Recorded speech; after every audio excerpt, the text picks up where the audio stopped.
I've noticed the biggest question and maybe the biggest holdup for people getting into the real estate industry is the fact that they're not sure that they're going to get a normal kind of pay. Well, first off, if you're worried about, and obviously everybody is, but if you're worried to the point where you're sick about not getting a paycheck for a few months, it's probably not for you. But this is for the people that really want to dive in, take the risk, believe in themselves, and make it in real estate. So this segment is going to teach you, our listeners, and anybody else, how to make $100,000 in real estate as a realtor. Rule number 1.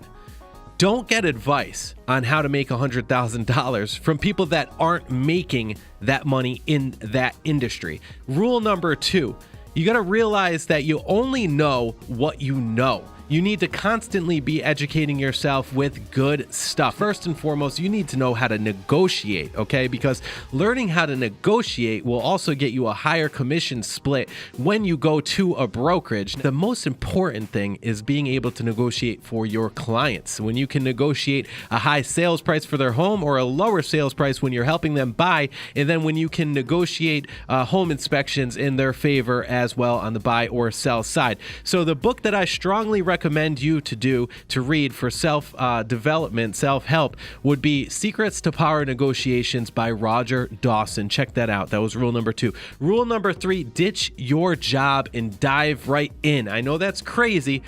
Part-time, I don't suggest you do it. I really don't, because a part-time agent, you're giving part-time service and you're getting part-time results. Expect about 6 months of pure struggle before you really make a paycheck, okay? So this $100,000 plan is probably gonna be on your 2nd or 3rd year. You gotta understand the numbers, okay? So first off, every single time you call somebody and get a no, mark it down. And I can almost guarantee you, with 100 no's, you're gonna get 3 yeses. So get excited when you get no's. Check those off and wait for those.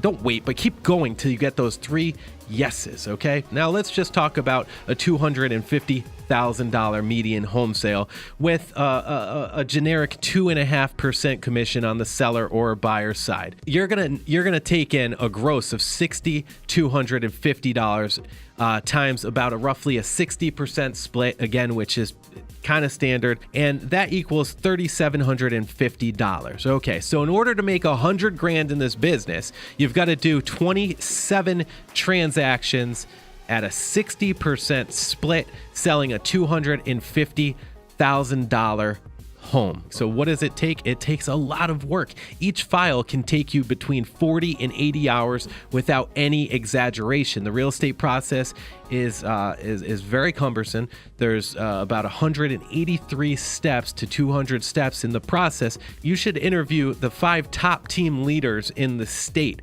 See what they can offer you, because the team is going to go ahead and give you leads right up front when you're coming in if they're doing things the right way. If you're going to jump into the real estate game, knock on targeted doors. Why not look in MLS and find the homes that have not sold? We deal a lot with homes that have not sold. They're called withdrawn listings. They're called expired listings, okay? Because for every one listing that you have, you're probably going to pick up another home to list, as well as 2 to 3 buyers. Okay, for sale by owners are also another targeted demographic that need your help as a real estate agent. They don't realize that they're netting less money in almost all situations. On a national average, it's about 12% less without a realtor on their sales price that they would net. And you can also hold open houses because you're getting to meet buyers that are coming in, and sometimes the buyers have to sell as well. Always do what's right, and again, good things will happen.